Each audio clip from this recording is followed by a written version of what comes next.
ಧ್ವನಿಯೇ ಇರ್ತಿರಲಿಲ್ಲ. ಕರ್ನಾಟಕ ರಾಜ್ಯದ ರೈತರನ್ನು ಎಚ್ಚರಿಸಿದ್ದು ಸರ್ಕಾರವನ್ನ ಅಧಿಕಾರಿಗಳನ್ನ ಎಚ್ಚರಿಸಿ ಅವರ ಹಕ್ಕನ್ನ ಹೋರಾಟ ಮಾಡುವ ಮೂಲಕ ರೈತರಿಗೆ ಗೌರವವನ್ನು ತಂದುಕೊಟ್ಟಂತ ಪ್ರೊಫೆಸರ್ ನಂಜುಂಡಸ್ವಾಮಿ ಅವರು ನಮ್ಮ ಮೈಸೂರು ಜಿಲ್ಲೆಯವರೇ ಆಗಿದ್ದು, ನಾನು ಕೂಡ ಅವರ ಜೊತೆ ಸತತ ನಿರಂತರ ಸಂಪರ್ಕದಲ್ಲಿದ್ದು, ಆ ನಂಜುಂಡಸ್ವಾಮಿ ಅವರು ಹುಟ್ಟದೇ ಇದ್ರೆ, ಅವ್ರು ಹೋರಾಟ ಮಾಡದೇ ಇದ್ರೆ ನಮ್ಮ ರೈತರು ಇಲ್ಲಿ ಉಳಿಲಿಕ್ಕೆ ಆಗ್ತಾ ಇಲ್ಲ.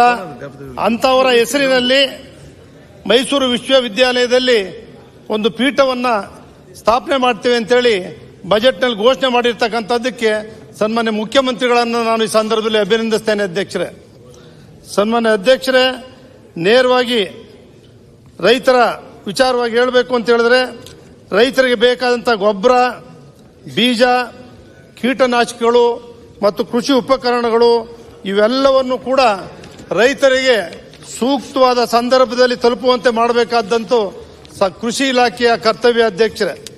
ಅಧ್ಯಕ್ಷರೇ, ಅದಕ್ಕೋಸ್ಕರ ಗ್ರಾಮಗಳಲ್ಲಿ ಇತ್ತೀಚೆಗೆ ಬಿತ್ತನೆ ಬೀಜ, ಕ್ರಿಮಿನಾಶಕಗಳು ರೈತರಿಗೆ ಬೇಕಂತ ಎಲ್ಲವನ್ನು ಕೂಡ ಗ್ರಾಮಗಳಲ್ಲಿ ಅಂಗಡಿಗಳನ್ನು ತೆರೆಯುವ ಮೂಲಕ ರೈತರ ಮನೆ ಬಾಗಿಲಲ್ಲಿ ಸಿಗುವಂತಾಗಬೇಕು. ಅಧ್ಯಕ್ಷರೇ, ರೈತರು ಬೆಳೆದ ಬೆಳೆಗಳಿಗೆ ಸೂಕ್ತ ಬೆಲೆ ಸಿಗಬೇಕು. ಅಧ್ಯಕ್ಷರೇ, ರೈತ ಎಲ್ಲ ಕಂಪನಿಗಳು ಕೂಡ ಕೈಗಾರಿಕೆಗಳು ಅವರ ಬೆಲೆಯನ್ನ ಅವರೇ ನಿಗದಿ ಮಾಡ್ತಾರೆ.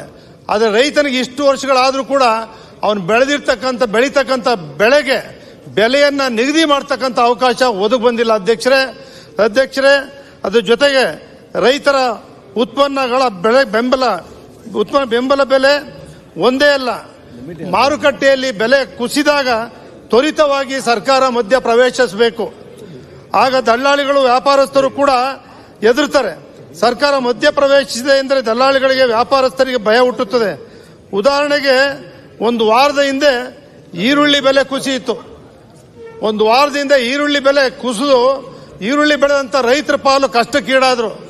ಆ ಸಂದರ್ಭದಲ್ಲಿ ಕೇಂದ್ರ ಸರ್ಕಾರ ಆಗಲಿ ರಾಜ್ಯ ಸರ್ಕಾರ ಆಗಲಿ ಮಧ್ಯ ಪ್ರವೇಶ ಮಾಡಲೇ ಇಲ್ಲ. ಈರುಳ್ಳಿ ಬೆಲೆ ಕುಸಿದಂತ ಸಂದರ್ಭದಲ್ಲಿ ರಾಜ್ಯ ಸರ್ಕಾರ, ಕೇಂದ್ರ ಸರ್ಕಾರ ಯಾವುದೂ ಕೂಡ ಮಧ್ಯ ಪ್ರವೇಶ ಮಾಡದೆ ತುಂಬಾ ಸಂಕಷ್ಟಕ್ಕೆ ಈಡಾದ್ರು ಗೌಡ್ರೆ. ಅಧ್ಯಕ್ಷರೇ, ಅದಕ್ಕೋಸ್ಕರ ರೈತರ ಕೃಷಿ ಮಾರುಕಟ್ಟೆಯಲ್ಲಿ ವ್ಯವಸ್ಥೆಯಲ್ಲಿ ಅಮೂಲ್ಯವಾದಂಥ ಬದಲಾವಣೆ ಆಗಬೇಕು. ಅಧ್ಯಕ್ಷರೇ, ಸನ್ಮಾನ್ಯ ಅಧ್ಯಕ್ಷರೇ, 2005-6ರಲ್ಲಿ 10 ರಿಂದ 12 ಲಕ್ಷ ಹೆಕ್ಟೇರ್ ತೋಟಗಾರಿಕೆ ಬೆಳೆ ಇತ್ತು. 21-22ರಲ್ಲಿ 21 ಲಕ್ಷ ಹೆಕ್ಟೇರ್ಗೆ ಏರಿಕೆಯಾಗಿದೆ. ವರ್ಷದಿಂದ ವರ್ಷಕ್ಕೆ ಕೃಷಿ ಬೆಳೆಗಳ ಬದಲಾಗಿ ತೋಟಗಾರಿಕೆ ಬೆಳೆಗಳಿಗೆ ಗಣನೀಯವಾಗಿ ಏರಿಕೆಯಾಗುತ್ತಿದೆ. ಉದಾಹರಣೆಗೆ, ಅಡಿಕೆ ಬೆಳೆಯಲ್ಲಿ 2005-6ರಲ್ಲಿ 2 ಲಕ್ಷ ಇದ್ದ ವಿಸ್ತೀರ್ಣ ಇದೀಗ ಸುಮಾರು 7 ಲಕ್ಷ ಹೆಕ್ಟೇರ್ಗೆ ಏರಿಕೆಯಾಗಿದೆ. ಈ ರೀತಿ ತೋಟಗಾರಿಕೆ ವಿಸ್ತೀರ್ಣ ಆಗ್ತಾ ಇದ್ರೆ ಆಹಾರ ಪದಾರ್ಥ ಬೆಳೀತಕ್ಕಂಥ ವಿಸ್ತೀರ್ಣ ಭೌಗೋಳಿಕವಾಗಿ ಬಹಳಷ್ಟು ಕಡಿಮೆ ಆಗ್ತಾ ಇದೆ. ಅಧ್ಯಕ್ಷರೇ, ಅದಕ್ಕೋಸ್ಕರ ಕೃಷಿ ಗಣತಿ ಮುಖ್ಯವಾಗಿ ಆಗಲೇಬೇಕು. ಅಧ್ಯಕ್ಷರೇ, ಬೆಳೆ ಬದಲಾವಣೆಯ ಸೂಚಕ, ಆಹಾರ ಭದ್ರತೆಗೆ ಆಹಾರ ಬೆಳೆಗಳ ವಿಸ್ತೀರ್ಣ ಅವಶ್ಯಕತೆ, ಕೃಷಿ ಅರಣ್ಯೀಕರಣ, ನಗರಗಳ ಬೆಳವಣಿಗೆಯಿಂದ ಕೃಷಿ ಭೂಮಿ ಪರಿವರ್ತಿತವಾಗುತ್ತಿರುವುದು ಈ ರೀತಿಯಾಗಿದೆ. ಅಧ್ಯಕ್ಷರೇ, ಒಟ್ಟಾರೆಯಾಗಿ ಕೃಷಿ ಬೆಳೆಗಳ ವಿಸ್ತೀರ್ಣ ವರ್ಷದಿಂದ ವರ್ಷಕ್ಕೆ ಕಡಿಮೆಯಾಗುತ್ತಿರುವುದು ಒಂದು ಕಡೆಯಾದರೆ, ಜನಸಂಖ್ಯೆ ಏರಿಕೆ ಹಾಗೂ ಆಹಾರದ ಬೇಡಿಕೆ ಹೆಚ್ಚಾಗಿರುವುದು ಮತ್ತೊಂದು ಕಡೆ. ಈ ಎಲ್ಲ ಅಂಶಗಳ ಬಗ್ಗೆ ಮಾಹಿತಿ ಪಡೆದು ಯೋಜನೆ ರೂಪಿಸಬೇಕಾದರೆ ಕೃಷಿ ಗಣತಿ ಅತಿ ಮುಖ್ಯ ಪಾತ್ರ ವಹಿಸಬೇಕಾಗುತ್ತೆ ಎಂಬುದನ್ನು ನಾನು ಸರ್ಕಾರದ ಗಮನಕ್ಕೆ ತರುತ್ತೇನೆ. ಅಧ್ಯಕ್ಷರೇ, ಕೃಷಿ ತಾಂತ್ರಿಕ ವರ್ಗಾವಣೆ ಇತ್ತೀಚಿನ ದಿನಗಳಲ್ಲಿ ನಿರೀಕ್ಷಿತ ಮಟ್ಟದಲ್ಲಿ ಆಗುತ್ತಿಲ್ಲ ಅಂದರೆ ತಪ್ಪಾಗುವುದಿಲ್ಲ.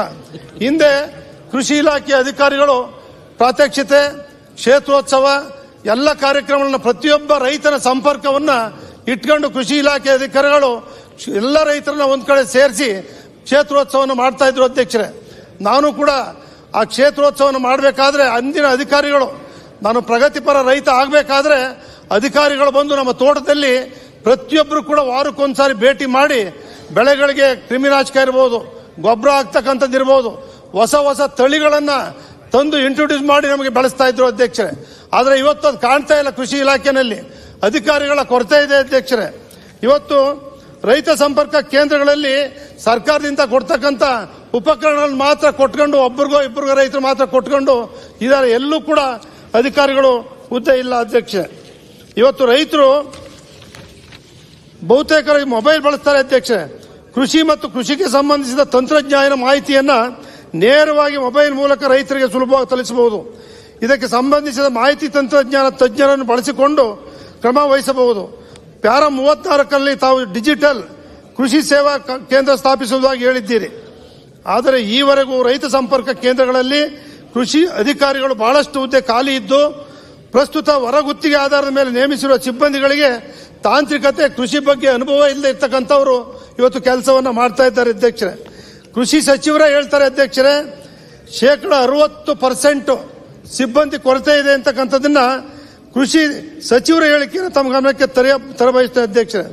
ರಾಜ್ಯದಲ್ಲಿ ಪ್ರಪ್ರಥಮ ಬೆಂಗಳೂರು ಕೃಷಿ ವಿಶ್ವವಿದ್ಯಾಲಯ 1963ರಲ್ಲಿ ಪ್ರಾರಂಭವಾದಾಗ 2 ಕೃಷಿ ಕಾಲೇಜುಗಳು, 1 ಪಶುಸಂಗೋಪನಾ ಕಾಲೇಜು ಜೊತೆ ಕೆಲವು ಸಂಶೋಧನಾ ಕೇಂದ್ರಗಳು ಸೇರಿ ಬೆಂಗಳೂರು ಕೃಷಿ ವಿಶ್ವವಿದ್ಯಾಲಯ ರಾಜ್ಯದಲ್ಲಿ ಹಾಗೂ ರಾಷ್ಟ್ರದಲ್ಲಿ ಹಸಿರು ಕ್ರಾಂತಿಯಾಗಲು ಮುಖ್ಯ ಕೊಡುಗೆಯನ್ನು ಕೊಟ್ಟಿದ್ದು ಪ್ರತಿಯೊಬ್ಬರೂ ಕೂಡ ಸ್ಮರಿಸಿಕೊಳ್ಳುವಂತಹದ್ದು.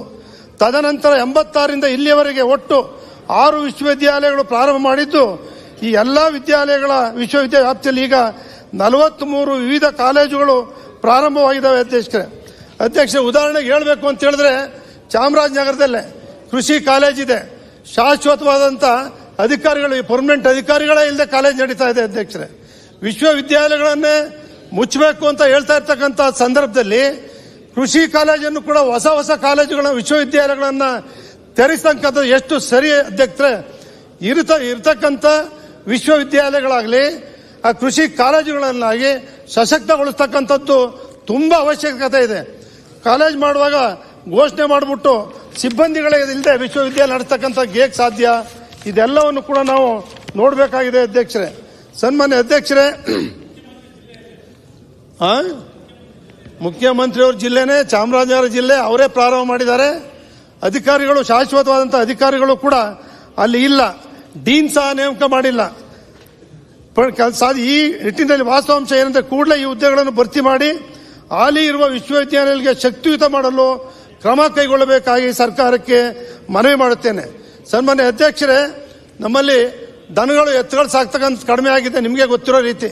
ಅದಕ್ಕೋಸ್ಕರ ನಾನೇ ಕಳೆದ ಬಾರಿ ಇದೇ ಸದನದಲ್ಲಿ ಹಿಂದೆ ಸಣ್ಣ ಮತ್ತು ಅತಿ ಸಣ್ಣ ರೈತರಿಗೆ ಬೆಲೆ ಬಾಳುವ ಕೃಷಿ ಯಂತ್ರೋಪಕರಣಗಳನ್ನು ಖರೀದಿಸಲು ಅನಾನುಕೂಲವಾಗಿದ್ದು ಅವರ ಅನುಕೂಲಕ್ಕೆ ಬಾಡಿಗೆ ಆಧಾರದ ಮೇಲೆ ಕೃಷಿ ಯಂತ್ರೋಪಕರಣಗಳನ್ನು ನೀಡಲು ಕೃಷಿ ಯಂತ್ರಧಾರ ಸೇವಾ ಕೇಂದ್ರಗಳ ಅಗತ್ಯದ ಬಗ್ಗೆ ಕೃಷ್ಣ ಬೈರೇಗೌಡರ ಗಮನ ಸೆಳೆದಿದ್ದೆ.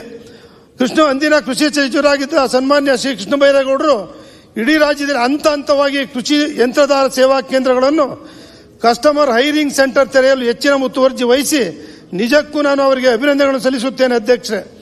ಆದರೆ ಅವರು ಅಧ್ಯಕ್ಷರೇ 750 ಈ ರೀತಿ ಕೃಷಿ ಯಂತ್ರಧಾರ ಸೇವಾ ಕೇಂದ್ರಗಳನ್ನ ತೆರೆದಿದ್ರು ಅಧ್ಯಕ್ಷರೇ. 50ರಿಂದ 75 ಲಕ್ಷ ಒಂದೊಂದು ಸೆಂಟರ್ ಕೊಡ್ತಾ ಇದ್ರು. 325 ಕೋಟಿ ಖರ್ಚು ಮಾಡಿದ್ರು ಅಧ್ಯಕ್ಷ. ಇವತ್ತೆಲ್ಲ ಕಡೆ ಮುಚ್ಚಿದಾವೆ ಅಧ್ಯಕ್ಷರೇ. ಬಾಡಿಗೆ ಕೃಷಿ ಯಂತ್ರೋಪಕರಣಗಳು ಸಿಗ್ತಾ ಇಲ್ಲ ಅಧ್ಯಕ್ಷರೇ. ಕೆಲವು ಕಡೆ ಕೆಟ್ಟು ನಿಂತಿದ್ದಾವೆ, ನಡೀತಾ ಇಲ್ಲ ಅಧ್ಯಕ್ಷರೇ. ಇದರಿಂದ ಇವತ್ತು ಮತ್ತೊಂದು ಕೃಷಿ ಯಂತ್ರಧಾರೆ ಶಕ್ತಿಯುತವಾಗಿ ಮಾಡಬೇಕು. ರೈತರಿಗೆ ಫೋನ್ ಮಾಡಿದ ಕೂಡಲೇ ಬಾಡಿಗೆಗೆ ಸಿಗ್ತಕ್ಕಂಥ ಅವಕಾಶ ಆಗಬೇಕು ಅಂತಕ್ಕಂಥ ಮನವಿನ ಮಾಡ್ತೀನಿ ಅಧ್ಯಕ್ಷರೇ. ನಗರ ಪ್ರದೇಶಗಳಲ್ಲಿ ಓಲಾ, ಉಬರ್ ಸಂಸ್ಥೆಗಳು ಬಾಡಿಗೆ ವಾಹನಗಳನ್ನು ಒದಗಿಸುವ ರೀತಿಯಲ್ಲಿ. ಮಾನ್ಯ ದೇವೇಗೌಡ್ರೆ, ನೀವು ನಮ್ಮ ಸದನದ ಗೌರವಾನ್ವಿತ ಅತ್ಯಂತ ಹಿರಿಯ ಸದಸ್ಯರು, ಸಹಕಾರಿಗಳು, ನೀವು ಎತ್ತಿಲ್ಲ ಅನ್ನೋದನ್ನ ಹೇಳಿದ್ರಿ. ಸಮಸ್ಯೆ ಅದು. ಯಂತ್ರೋಪಕರಣಗಳು ಆಲ್ಟರ್ನೇಟಿವ್, ಅದಕ್ಕೇನು ಮಾಡಬೇಕು ಅಂತ ಸರ್ಕಾರಕ್ಕೆ ಉಪದೇಶ ಮಾಡ್ತಾ ಇದ್ದೀರಿ. ಆದರೆ ರೈತರಿಗೆ, ಸಮಾಜಕ್ಕೆ, ಸರ್ಕಾರಕ್ಕೆ ಎತ್ತು ಹಿಂಗೆ ನಶಿಸಿ ಹೋಗ್ಬಿಡ್ಬೋದಾ ಅಥವಾ ಏನಾದರೂ ಮಾರ್ಗದರ್ಶನ ಇದೆಯೋ? ಇಂಥ ಅವಕಾಶದಲ್ಲಿ ಅಂಥ ಮಾರ್ಗದರ್ಶನ ನಾವು ನಿಮ್ಮಿಂದ ಅಪೇಕ್ಷೆ ಮಾಡ್ತಾ ಇದ್ದೀವಿ. ನಮ್ಮೂರಾಗ ಮನೆ ಸಚಿವರ ಅಪೇಕ್ಷೆ ಸರಿಯಾಗಿದೆ. ನಿಮ್ಮ ಭಾಗದಲ್ಲಿ ನೀರಾವರಿ ಇದೆ, ಜಮೀನು ವಿಸ್ತೀರ್ಣ ಇದೆ, ಎತ್ತುಗಳು ಸಾಕ್ತಕ್ಕಂಥ ಅವಕಾಶ ಇದೆ. ನೀವೇ ನೋಡಿದ್ರಿ ಚುಂಚನಕಟ್ಟೆ ಜಾತ್ರೆ ದೇಶದಲ್ಲೇ ಪ್ರಸಿದ್ಧ ಅಂತ. ಗೋಶಾಲೆಗಳನ್ನೇನು ಬಂದ್ ಮಾಡತ್ತೀರ, ಅವ್ನು ಚಾಲು ಮಾಡ್ರಿ. ಬೆಲ್ಲದವ್ರು ಬೇಗ ಮುಗಿಸ್ಲಿ. ಮಾನ್ಯ ಬೆಲ್ಲದವ್ರಿಗೆ ಒಂದು 50 ಎಕರೆ ಅಲ್ಲೇ ಹಿಡಿದು ನೀವು ಒಕ್ಕಲ್ತನ ಮಾಡಕತ್ರಿ. ಬರೀ ನಮಗೆ ಟ್ರ್ಯಾಕ್ಟರ್ ಮಾರ್ತಿರಲ್ಲ ನೀವು, ಅದರಿಂದ ನಾವು ಎತ್ತು ಮಾರ್ತೀವಿ, ನಿಮ್ಮ ಟ್ರ್ಯಾಕ್ಟರ್ ತೊಗೊತೀವಿ, ಹಿಂಗಾಗೈತಿ. ದಯಮಾಡಿ ಈ ಗೋಶಾಲೆಗೆ ಎತ್ತಿಗೆ ಏನೂ ಸಂಬಂಧ ಇಲ್ಲ. ಗೋಶಾಲೆಯೊಳಗೆ ಹೋಗಿ ಯಾರು ಎತ್ತು ಬಿಡಂಗಿಲ್ಲ. ಗೋಶಾಲೆಗಳು ಅಂದ್ರೆ ಈಗ ನಾವು ಒಂದು ಕಡೆ ಕುರ್ತಕೋಟಿಯೊಳಗೆ ಎತ್ತಿಗಾಗಿನ ಹಾಸ್ಟೆಲ್ ಮಾಡಿದ್ದೀವಿ. ಆದರೆ ರೈತರು ಅದನ್ನು ಫ್ರೀಯಾಗಿ ಅಪೇಕ್ಷೆ ಮಾಡ್ತಾರೆ ಫೆಸಿಲಿಟಿನ. ಅದಕ್ಕೆ ಏನು ಮಾಡಬೇಕು ಅನ್ನೋದ್ರ ಬಗ್ಗೆ ನಾವು ವಿಚಾರ ಮಾಡದೆ ಹೋದ್ರೆ, ಈಗೆಲ್ಲ ನಮ್ಮ ಮನ್ಯಾಗ ಅದೆಲ್ಲ 6 ಜೊತೆ ಎತ್ತಿರ್ತಿದ್ವು, 8 ಜೊತೆ ಎತ್ತಿನ ಕಮತಿರ್ತಿದ್ರು, 12 ಜೊತೆ ಎತ್ತಿನ ಕಮತಿದ್ರು. ಈಗ ಈಗ ಯಾರ ಮನ್ಯಾಗೂ ಒಂದು ಜೋಡಿ ಎತ್ತು ಸಹಿತಿಲ್ಲ. ಆ ಸಗಣಿ ಬೋಳಿ ತೊಂದರೆ ಸಲುವಾಗಿ ಎತ್ತು ಕಟ್ಟುವುದ ನಿಲ್ಸ್ಯಾರ. ಆಯ್ತು, ಓಟದ ಅದು ಬೇಗ ಫಿನಿಶ್ ಮಾಡಿ. ಎತ್ತು ಆಕಳ ಎಲ್ಲಾದ್ರ ಬಗ್ಗೆನೂ ವಿಚಾರ ಆದಷ್ಟು ಬೇಗ ಎತ್ತಿನ ಜೊತೆ ಆಕಳದ್ದು ಚರ್ಚೆ ಬೆಲ್ಲದವರೇ ವಿಚಾರ ಮಾಡ್ರಿ.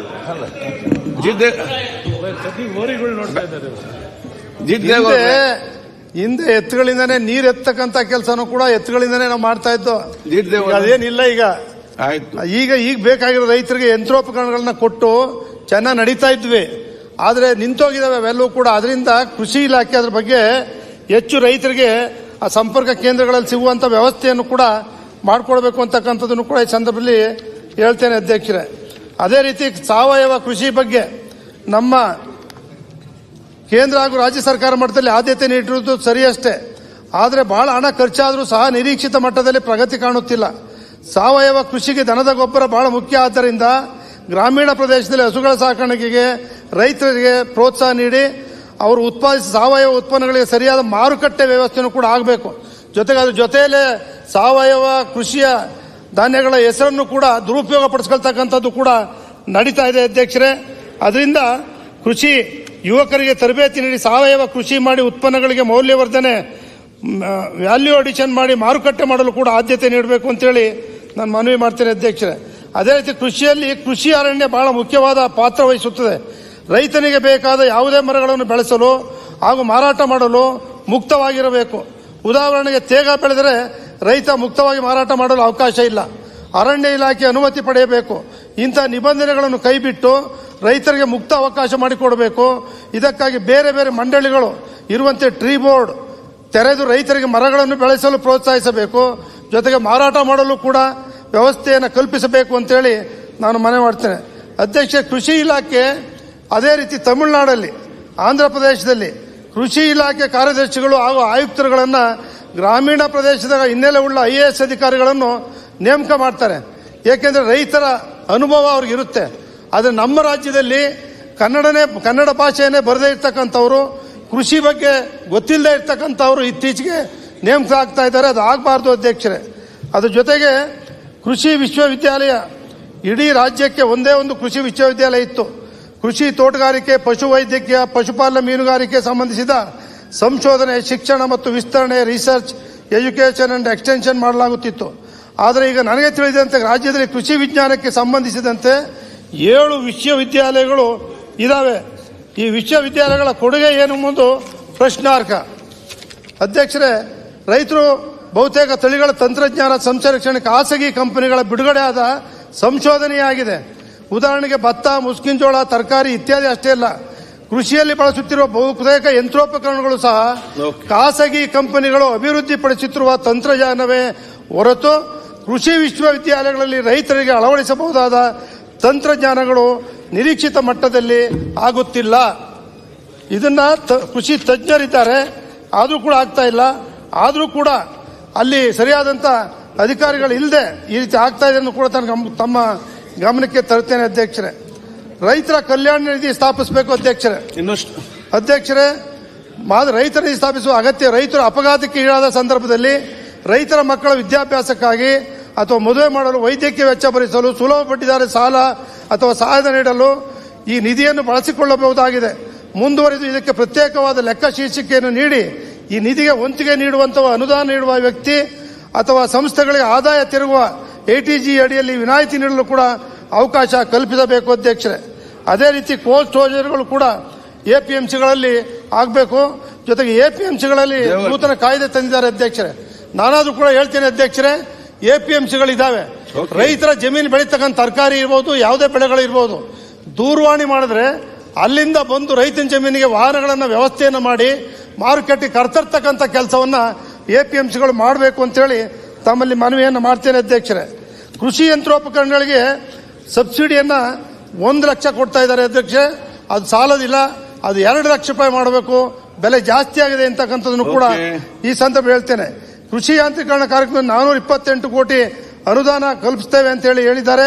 ಹನಿ ಮತ್ತು ತುಂತುರು ನೀರಾವರಿ ಘಟಕಗಳಿಗೆ 440 ಕೋಟಿ ತುಂಬಾ ಉಪಯುಕ್ತತೆ ಇದೆ. ನಾನು ಸರ್ಕಾರವನ್ನು ಅಭಿನಂದಿಸ್ತೇನೆ ಅಧ್ಯಕ್ಷರೇ. ಅಧ್ಯಕ್ಷರೇ, ಜೊತೆಗೆ ಮಾತಾಡಿ, ನಿಮ್ಮ ಕಂಟಿನ್ಯೂ ಮಾಡಿ. ಮಂಡ್ಯ ಈಗ ದೇವೇಗೌಡ್ರೆ ಅದನ್ನೇ ಹೇಳಿದ್ದಾನೀಗ. ಮಂಡ್ಯ ಏನು ಕೃಷಿ ವಿಶ್ವವಿದ್ಯಾಲಯಗಳು ಎಲ್ಲೇ ಮಾಡಲಿ ಇರ್ತಕ್ಕಂಥದ್ದನ್ನೇ ಪುನಶ್ಚೇತನಗೊಳಿಸಬೇಕು, ಗಟ್ಟಿ ಮಾಡಬೇಕು ಅಂತಕ್ಕಂಥದ್ದು. ಬೇಗ ಫಿನಿಶ್ ಮಾಡಿ. ರಾಯರೆಡ್ಡಿ ಮತ್ತೆ ಮಾತಾಡ್ದಲ್ಲ ನೀವು? ಕೃಷ್ಣ ಜಲಾಶಯಗಳ ಟೈಮ್ ಉಂಟಾ ನಿರ್ವಹಣೆಗೆ ತಾವೆಲ್ಲರೂ ಕೂಡ ಗೊತ್ತಿರುವಂಗೆ ಕೃಷ್ಣಾ ಮೇಲ್ದಂಡೆ ಯೋಜನೆ 1966ರಲ್ಲಿ ಪ್ರಾರಂಭವಾಗಿದ್ದು ಇಲ್ಲಿವರೆಗೂ ಕೂಡ 1ನೇ ಹಂತದ ಕಾಮಗಾರಿಯು ಮುಗಿದಿರುವುದು ಗೊತ್ತಿರ್ತಕ್ಕಂಥ ವಿಚಾರ. ನೀರಾವರಿ ಒಂದು 5 ವರ್ಷ 10 ವರ್ಷ ಒಂದು ಪ್ರಾಜೆಕ್ಟ್ಗಳನ್ನ ನಿರ್ಣಯ ಮಾಡಿ ತೀರ್ಮಾನ ಮಾಡಿ ಅದನ್ನು ಸಂಪೂರ್ಣ ಮಾಡ್ತಕ್ಕಂಥ ಕೆಲಸಕ್ಕೆ ಯೋಜನೆಗಳನ್ನ ಸರ್ಕಾರ ನೀರಾವರಿ ಯೋಜನೆಗೆ ರೂಪಿಸ್ತಕ್ಕಂಥ ಕೆಲಸವನ್ನು ಮಾಡಬೇಕು ಅಂತೇಳಿ ಸರ್ಕಾರಕ್ಕೆ ನಾನು ಒತ್ತಾಯ ಮಾಡ್ತೇನೆ ಅಧ್ಯಕ್ಷರೇ. ಏನು ಜಲಾಶಯ ನಿರ್ವಹಣೆಗೆ ರೈತರು ನಮ್ಮಲ್ಲಿ ಯಾರು ಕೂಡ ನಾವೇನು ಖರ್ಚು ಮಾಡಲ್ಲ, ಸಾವಿರಾರು ಕೋಟಿ ಹಣ ಖರ್ಚು ಮಾಡಿ ಸರ್ಕಾರ ಅಭಿವೃದ್ಧಿ ಪಡಿಸ್ತದೆ ಅಧ್ಯಕ್ಷರೇ. ಆದರೆ ಜಲಾಶಯಗಳ ನೀರಾವರಿ ಸೌಲಭ್ಯ ಇರೋ ಕಡೆ ರೈತನ ಸ್ವಂತಕ್ಕಾಗಿ ಬೋರ್ವೆಲ್ ತೆಗೆದು ಬೇಸಾಯ ಮಾಡುತ್ತಿದ್ದು ಅವರಿಗೆ ಸ್ಪ್ರಿಂಕ್ಲರು, ಪ್ರೋಜನಿ ನೀರಾವರಿಗೆ ಸಹಾಯಧನ ನೀಡಲಾಗುತ್ತದೆ. ಬೋರ್ವೆಲ್ ಕೊರೆಯಲು ಅಥವಾ ಟ್ರಾನ್ಸ್ಫರ್ ಅಳವಡಿಸಲು ಮಾತ್ರವೇ ಸಹಾಯಧನ ಇರುವುದಿಲ್ಲ. ರೈತರಿಗೆ ಟ್ರಾನ್ಸ್ಫಾರ್ಮರ್ ಅಳವಡಿಸ್ಕೊಳ್ಬೇಕು ಅಂತೇಳಿ 2 ಲಕ್ಷ 3 ಲಕ್ಷ ಕೊಡ್ತಾ ಇದ್ದಾರೆ ಅಧ್ಯಕ್ಷರೇ. ಅವ್ರಿಗೆ ಕೊಡ್ಲಿಕ್ಕೆ ಶಕ್ತಿ ಇಲ್ಲ ಅಧ್ಯಕ್ಷರೇ. ಅವ್ರಿಗೆ ಅಟ್ಲೀಸ್ಟ್ ಒಂದು 75 ಲಕ್ಷ ಅಥವಾ 1 ಲಕ್ಷನಾದ್ರೂ ಕೂಡ ಟ್ರಾನ್ಸ್ಫರ್ ಕೊಡ್ತಕ್ಕಂಥ ರೈತರಿಗೆ ಸಹಾಯಧನ ಕೊಡಬೇಕು ಅಂತೇಳಿ ಈ ಮೂಲಕ ನಾನು ಮನವಿಯನ್ನ ಮಾಡ್ತೇನೆ ಅಧ್ಯಕ್ಷರೇ. ಸನ್ಮಾನ್ಯ ಅಧ್ಯಕ್ಷರೇ, ನಿಮಗೆ ಗೊತ್ತಿದೆ ನಮ್ಮಲ್ಲಿ ಒಂದ್ ಕಡೆ ಕಬಿನಿ ಬರುತ್ತೆ, ಒಂದ್ ಕಡೆ ಕಾವೇರಿ ಬರುತ್ತೆ, ಇನ್ನೊಂದ್ ಕಡೆ ಲಕ್ಷ್ಮಣ ತೀರ್ಥ ಸುತ್ತ ಬರುತ್ತೆ. ಆದ್ರೆ ನಮ್ಮಲ್ಲಿ ಪೂರ್ತಿ ಖುಷ್ಕಿ ಲ್ಯಾಂಡು. ಬೋರ್ ಕೊರೆದ್ರೆ ನೀರೇ ಬರಲ್ಲ ಅಧ್ಯಕ್ಷರೇ. ಪಕ್ಕದಲ್ಲೇ ನದಿಗಳಿದಾವೆ. 500 ಅಡಿ 600 ಅಡಿ ಕೊಡಿದ್ರು ಕೂಡ ಬೋರ್ವೆಲ್ಗಳಿಗೆ ನೀರು ಸಿಗ್ತಾ ಇಲ್ಲ. ಅದರಿಂದ ಮೈನರ್ ಇರಿಗೇಷನ್ ಏನಿದೆ, ಏತ ನೀರಾವರಿ ಮೂಲಕ ಕೆರೆ ಕಟ್ಟೆಗಳನ್ನು ತುಂಬಿಸ್ತಕ್ಕಂಥ ಕೆಲಸವನ್ನು ಮಾಡಬೇಕು. ಅದ್ರ ಜೊತೆಗೆ ದೇವರಾಜ ಅರಸು ಅವರು ಹೋರಾಟ ಮಾಡಿ ನಾಲೆಯನ್ನ ಏನು ಮಾಡಿದ್ರು, ಆ ನಾಲೆಗೆ 10 ವರ್ಷದಿಂದ ಒಂದೇ ₹1 ಹಣ ಕೊಟ್ಟಿಲ್ಲ. HD ಕೋಟೆ ಮೈಸೂರು ತಾಲೂಕಿಗೆ ಆ ನಾಲೆಗಳನ್ನು ದುರಸ್ತಿ ಮಾಡಿಸಿ ಅಟ್ಲೀಸ್ಟ್ ಕೆರೆ ಕಟ್ಟೆಗಳನ್ನು ತುಂಬಿಸ್ತಕ್ಕಂಥ ಕೆಲಸವನ್ನು ಮಾಡಬೇಕು ಅಂತೇಳಿ ಈ ಮೂಲಕ ನಾನು ಮನವಿಯನ್ನ ಮಾಡ್ತೇನೆ ಅಧ್ಯಕ್ಷ. ಫಿನಿಶ್ ಮಾಡ್ತೇನೆ ಹೇಳ್ತೇನೆ ಅಧ್ಯಕ್ಷ. ಒಂದು ವಿಷಯ ಇದೆ ಅಧ್ಯಕ್ಷರೇ, ಮತ್ತೊಂದು 2 ಸಬ್ಜೆಕ್ಟ್ ಇದಾವೆ ಅಧ್ಯಕ್ಷರೇ. ನಾವೆಲ್ಲರೂ ಕೂಡ ಇಡೀ ಶಾಸಕರು ವಸತಿಗಳನ್ನ ಕೋರ್ತೇವೆ. ರಾಜೀವ್ ಗಾಂಧಿ ವಸತಿ ನಿಲಯದಿಂದ ಕೇಳ್ತೇವೆ, ನಿಗಮದಿಂದ, ಕೇಂದ್ರ ಸರ್ಕಾರದಿಂದ, ರಾಜ್ಯ ಸರ್ಕಾರದಿಂದ ಹಣ ಕೊಡ್ತೀರಿ ಅಧ್ಯಕ್ಷರೇ. ನಾನು ಸರ್ಕಾರಕ್ಕೆ ಮನವಿ ಮಾಡಿದಿಷ್ಟೇ ಅಧ್ಯಕ್ಷರೇ. ರಾಜ್ಯದಲ್ಲಿ 39 ಪ್ರಾಧಿಕಾರಗಳಿದ್ದಾವೆ ಅಧ್ಯಕ್ಷರೇ. ನಗರಾಭಿವೃದ್ಧಿ ಪ್ರಾಧಿಕಾರಗಳಿದ್ದಾವೆ, ಗೃಹ ಮಂಡಳಿ ಇದೆ, BDA ಇದೆ. ಹಿಂದೆ ಪೂರ್ವಿಕರೆಲ್ಲರೂ ಕೂಡ ವೈಜ್ಞಾನಿಕವನ್ನು ರಚನೆ ಮಾಡಿದ್ರು. ಮೈಸೂರು ಮಹಾರಾಜರು 116 ವರ್ಷದಲ್ಲಿ ಮೊದಲನೇದಾಗಿ ಪ್ರಾರಂಭ ಮಾಡಿದ್ರು. ಆ ಮೂಲಕ ನಿವೇಶನಗಳು ಮನೆಗಳನ್ನು ಕಟ್ತಕ್ಕಂಥ ಕೆಲಸ ಮಾಡಿದ್ರಿಂದನೇ ಇವತ್ತು ಪಟ್ಟಣಗಳು ನಿರ್ಮಾಣ ಆಗಿದ್ದಾವೆ ಅಧ್ಯಕ್ಷರೇ. ಹಳ್ಳಿಗಳಲ್ಲಿ ಮನೆಗಳನ್ನ ಕಟ್ತಾ ಇದ್ರು ಅಧ್ಯಕ್ಷರೇ. ನಾನು ಕೂಡ ಗೃಹ ಮಂಡಳಿ ಅಧ್ಯಕ್ಷ ಆಗಿದ್ದೆ ಅಧ್ಯಕ್ಷರೇ. 100 ನಿವೇಶನ ರಚನೆ ಮಾಡಿದ್ರೆ 10 ನಿವೇಶನಗಳನ್ನ ಎಕನಾಮಿಕ್ ವೆಹಿಕಲ್ ಸೆಕ್ಷನ್ಗೆ 50% ಕೊಡ್ತೀವಿ ಅಧ್ಯಕ್ಷರೇ. ನೀವು ಅದೆಲ್ಲವೂ ಕೂಡ IAS ಅಧಿಕಾರಿಗಳಿದ್ದಾರೆ, KS ಅಧಿಕಾರಿಗಳಿದ್ದಾರೆ, ಸೆಕ್ರೆಟರಿ ಇದ್ದಾರೆ. ಉದಾಹರಣೆಗೆ ಅಧ್ಯಕ್ಷರೇ, ಮೈಸೂರು ಮೂಡಾದಲ್ಲಿ 21 ಜನ ಇಂಜಿನಿಯರ್ಗಳಿದ್ದಾರೆ ಅಧ್ಯಕ್ಷರೇ. ಒಂದು ಕೆಲಸನೂ ಇಲ್ಲ ಅವ್ರಿಗೆ. 15-21 ವರ್ಷದಿಂದ ಒಂದು ಬಡಾವಣೆ ಮಾಡಿಲ್ಲ, ಒಂದು ಲೇಔಟ್ಗಳು ಮಾಡಿಲ್ಲ, ಅವ್ರ ನೀರಿನ ಜವಾಬ್ದಾರಿನೂ ಇಲ್ಲ. 21 ಜನ ಇಂಜಿನಿಯರ್ಗಳಿದ್ದಾರೆ, KS ಅಧಿಕಾರಿ ಇದ್ದಾರೆ. ರಾಜ್ಯದಲ್ಲಿ ಈ ರೀತಿ 39 ಪ್ರಾಧಿಕಾರಗಳಿದ್ದಾವೆ ಅಧ್ಯಕ್ಷರೇ. ನಮ್ಮ ಮೂಡದಲ್ಲಿ ಒಂದೇ ಇಂಜಿನಿಯರ್ ಇರೋದು, 1-2 ಹಾಕಿಸ್ಕೊಳ್ಳೋದು. ಈ ಪ್ರಾಧಿಕಾರಗಳು ಬಡಾವಣೆ ರಚನೆ ಮಾಡದಿದ್ರೆ ರಿಯಲ್ ಎಸ್ಟೇಟ್ನವರು ಇಷ್ಟು ಬೆಳೀತಾ ಇರಲಿಲ್ಲ, ಶ್ರೀಮಂತರಾಗ್ತಾ ಇರಲಿಲ್ಲ. ಅವರು ಮಾತ್ರ ಆಗ್ತಾ ಇದಾವೆ. ಇಷ್ಟು ಅಧಿಕಾರಿಗಳಿದ್ದು ಸರ್ಕಾರ ಯಾಕೆ ಗಮನ ಹರಿಸ್ತಾ ಇಲ್ಲ? ಯಾಕೆ ಮನೆಗಳು ಕಟ್ಟಿಸ್ಕೊಡ್ತಾ ಇಲ್ಲ? ಯಾಕೆ ನಿವೇಶನಗಳು ರಚನೆ ಮಾಡ್ತಾ ಇಲ್ಲ? ಈ ಬಗ್ಗೆ ಗಮನ ಹರಿಸಬೇಕು ಅಂತೇಳಿ ಮನವಿ ಮಾಡ್ತೀನಿ ಅಧ್ಯಕ್ಷರೇ. ಜೊತೆಗೆ ಅಧ್ಯಕ್ಷರೇ, ಮುಗಿಸಿ. ಇನ್ನೊಂದು ನಮ್ಮ ಇಲಾಖೆದು ಹೇಳ್ತೀನಿ ಅಧ್ಯಕ್ಷ, ಒಂದು ನಿಮಿಷ. ಇದು ಹೆಚ್ಚು ಹೇಳಕ್ ಹೋಗ್ತಾ ಇಲ್ಲ ಅಧ್ಯಕ್ಷರೇ, ಜಾಸ್ತಿ ಇತ್ತು. ಅದರಿಂದ ಇತ್ತೀಚೆಗೆ ರೈತರುಗಳು 50-50 ರೇಷಿಯೋನಲ್ಲಿ ಎಲ್ಲ ಕಡೆ ಗೃಹ ಮಂಡಳಿಯೂ ಕೂಡ ನಿವೇಶನಗಳನ್ನ ಸೂರ್ಯನಗರ ಬಡಾವಣೆ ನೋಡಿದ್ರಿ ಎಷ್ಟು ಸುಂದರವಾಗಿ ಬಂದಿದೆ ಅಂತೇಳಿ. ಈ ರೀತಿ ಪ್ರಾಧಿಕಾರಗಳು ಕೂಡ ಮಾಡಬೇಕು ಅಂತೇಳಿ ನಾನು ಒತ್ತಾಯ ಮಾಡ್ತೇನೆ ಅಧ್ಯಕ್ಷರೇ. ಕೃಷಿ ಸಾಲ ವಿತರಣೆ ಅಧ್ಯಕ್ಷರೇ, 23-24 ಸಾಲಿನಲ್ಲಿ 30 ಲಕ್ಷ ರೈತರಿಗೆ 22,000 ಕೋಟಿ ಸಾಲ ವಿತರಿಸುವ ಗುರಿ ಹೊಂದಲಾಗಿತ್ತು. 24-25 ಸಾಲಿನಲ್ಲಿ ಒಟ್ಟು 35 ಲಕ್ಷ ರೈತರಿಗೆ 25,000 ಕೋಟಿ ಸಾಲ ವಿತರಿಸುವ ಗುರಿ ಹೊಂದಲಾಗಿದೆ ಅಧ್ಯಕ್ಷರೇ. ನಬಾರ್ಡು 23-24 ಸಾಲಿಗೆ 5,600 ಕೋಟಿಗಳನ್ನು (4.5% ರಿಯಾಯಿತಿ ಬಡ್ಡಿ ದರದಲ್ಲಿ ಸಾಲ ಕೊಟ್ಟಿದೆ ಅಧ್ಯಕ್ಷರೇ. ನಬಾರ್ಡ್ 24-25 ಸಾಲಿಗೆ 2,340 ಕೋಟಿಗಳನ್ನು ಮಾತ್ರ 4.5% ರಿಯಾಯಿತಿ ಬಡ್ಡಿ ದರದಲ್ಲಿ ಸಾಲ ನೀಡಿದೆ. ಮಾನ್ಯ ಮುಖ್ಯಮಂತ್ರಿಗಳು ಹಾಗೂ ಸಹಕಾರ ಸಚಿವರು ಕೇಂದ್ರ ವಿತ್ತ ಸಚಿವರಿಗೆ ಹಾಗೂ ನಬಾರ್ಡ್ಗೆ ಮನವಿ ಸಲ್ಲಿಸಿ ಹೆಚ್ಚುವರಿ ಮಿತಿ ನೀಡಲು ಕೋರಿರುತ್ತಾರೆ. ನಂತರ 896 ಕೋಟಿ ರು ಹೆಚ್ಚುವರಿ ಮಿತಿಯನ್ನು ನಬಾರ್ಡ್ ನೀಡಿದೆ. ಹೀಗೆ ಒಟ್ಟು 3,236 ಕೋಟಿ ರಿಯಾಯಿತಿ ಬಡ್ಡಿ ದರದ ಸಾಲವನ್ನು ನಬಾರ್ಡ್ ವಿತರಿಸಿದ್ದು, ಇದು ಕಳೆದ ಸಾಲಿನಲ್ಲಿ ನೀಡಿದ ಸಾಲದ ಮೊತ್ತಕ್ಕೆ 5,600 ಕೋಟಿಗಳಿಂದ 2,364 ಕೋಟಿಗಳಷ್ಟು ಕಡಿಮೆ ರಿಯಾಯಿತಿ ಬಡ್ಡಿ ದರದ ಸಾಲವನ್ನು ಕರ್ನಾಟಕ ರಾಜ್ಯಕ್ಕೆ ನಿಮಗೆ ಹೇಳ್ತೀನಿ ಇದೊಂದು ಹೇಳ್ಬಿಡ್ತೀನಿ ಅಧ್ಯಕ್ಷರೇ. ಮಾನ್ಯ ಕೇಂದ್ರ ವಿತ್ತ ಸಚಿವರು RBIನಿಂದ ನಬಾರ್ಡ್ಗೆ ಕಡಿಮೆ ಮೊತ್ತ ಬಂದಿದ್ದು, ಕರ್ನಾಟಕಕ್ಕೆ ಹೆಚ್ಚುವರಿ ಸಾಲದ ಅಗತ್ಯವಿದ್ದಲ್ಲಿ ಸಾಲವನ್ನು 8.30 ಬಡ್ಡಿ ದರ ಪಡೆಯಲು ತಿಳಿಸುತ್ತಾರೆ ಅಧ್ಯಕ್ಷರೇ. ಇದಕ್ಕೋಸ್ಕರ ನಾನು ಒಂದು ಮಾತನ್ನು ಹೇಳ್ತೀನಿ ಅಧ್ಯಕ್ಷರೇ.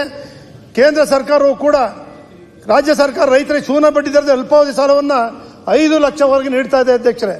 ಕೇಂದ್ರ ಸರ್ಕಾರ 3 ಲಕ್ಷಗಳವರೆಗೆ 3 ಬಡ್ಡಿ ರಿಯಾಯಿತಿಯನ್ನು ಪ್ರಾಮಾಣಿಕವಾಗಿ ಕಾಲಮಿತಿ ಕಟ್ಟಿದವರಿಗೆ ಕೊಡ್ತಾ ಇದೆ ಅಧ್ಯಕ್ಷರೇ.